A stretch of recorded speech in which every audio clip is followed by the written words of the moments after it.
हरे कृष्णा, जय श्री हरि, जय श्री शंभु। हिंदू धर्म में एकादशी व्रत का बेहद ही खास महत्व होता है।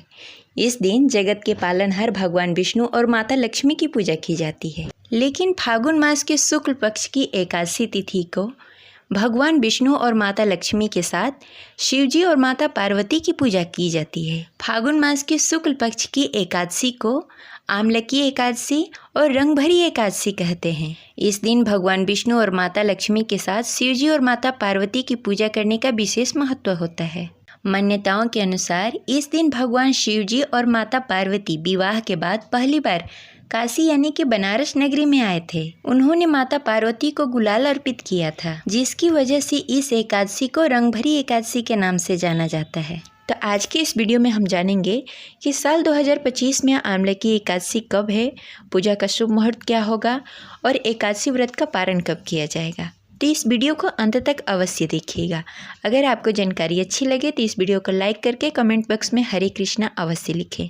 हमारे चैनल पे व्रत कथा भी सुनाई जाती है, तो उसका आनंद अवश्य उठाएं। इस बार आमलकी एकादशी को लेकर बहुत ही कंफ्यूजन हो गया है, क्योंकि इस बार एकादशी व्रत 2 दिनों की हो रही है। तो लोग असमंजस में हैं कि एकादशी व्रत किस दिन रखी जाएगी, पहले दिन वाली या दूसरे दिन वाली। तो आज की इस वीडियो में हम आपका कन्फ्यूजन दूर करने वाले हैं। हिंदू पंचांग के अनुसार आमलकी एकादशी का व्रत हर साल फागुन मास के शुक्ल पक्ष की एकादशी तिथि को रखा जाता है।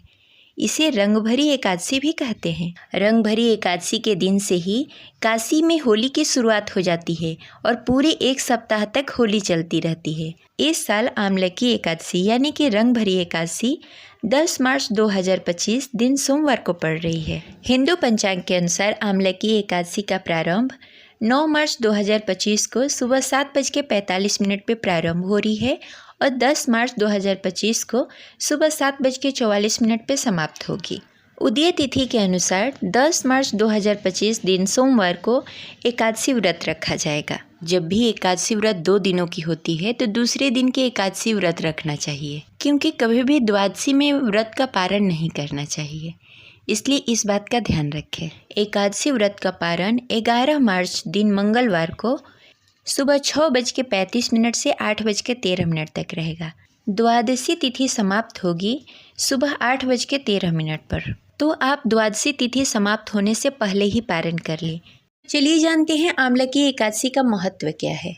शास्त्रों के अनुसार आमलकी एकादशी का विशेष महत्व है। इस दिन आंवले के वृक्ष की पूजा की जाती है। बता दें कि आंवले का नाम आमलकी भी है, इसीलिए आमलकी एकादशी के दिन आंवले के वृक्ष की पूजा की जाती है। आंवले के वृक्ष के हर हिस्से में भगवान का वास माना जाता है। इसके मूली यानी कि जड़ में भगवान विष्णु के वास होता है, तने में शिव जी और ऊपर ब्रह्मा जी का वास माना जाता है। साथ ही इनकी टहनियों में मुनि देवता और पत्तों में वसु और फूलों में मरूड़गर और इनके फलों में सारी प्रजाति का निवास माना जाता है।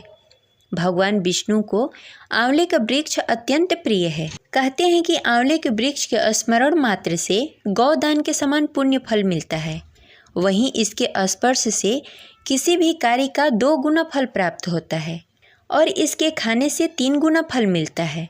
अतः स्पष्ट है कि आंवले का वृक्ष व्यक्ति के समस्त समस्याओं को हरण करने वाला है।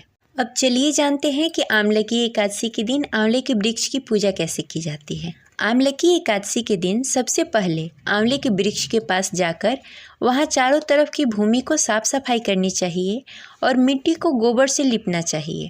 अब पेड़ के जड़ में एक बेदी बनाकर उस पर कलश स्थापना करें और सभी देवगढ़ों, तीर्थ स्थानों और सागर के जलों को कलश में आमंत्रित करें। इसके बाद कलश के ऊपर 5 आंवले का पत्ता रखें और संभव हो तो कलश पर चंदन का लेप करें। साथ ही कलश के ऊपर लाल या पीले रंग के कोरे कपड़े से ढक दें। फिर कलश के ऊपर श्री हरि विष्णु के 6ठे अवतार परशुराम जी की तस्वीर या मूर्ति की स्थापना करें। दीप जलाकर विधिवत पूजा करें। अगर आंवले के वृक्ष के पास जाकर पूजा न कर सके तो घर पर आंवले की एक टहनी लाएं और घर पर उत्तर पूर्व की दिशा में स्थापित करके ठीक उसी प्रकार विधिवत पूजा करें। पूजा करने के दौरान ओम नमो भगवते वासुदेवाय मंत्र का जाप करते रहें। भगवान की आरती करें, एकादशी व्रत कथा पढ़ें या सुनें। इस तरह पूजा के बाद अगले दिन यानी कि द्वादशी के दिन सुबह किसी भी ब्राह्मण को भोजन कराकर यथाशक्ति दान दक्षिणा देकर और परशुराम जी की मूर्ति सहित कलश को भेंट कर दें। इसके पश्चात पारण करें। इस प्रकार पारण करके अन्न जल ग्रहण करना चाहिए।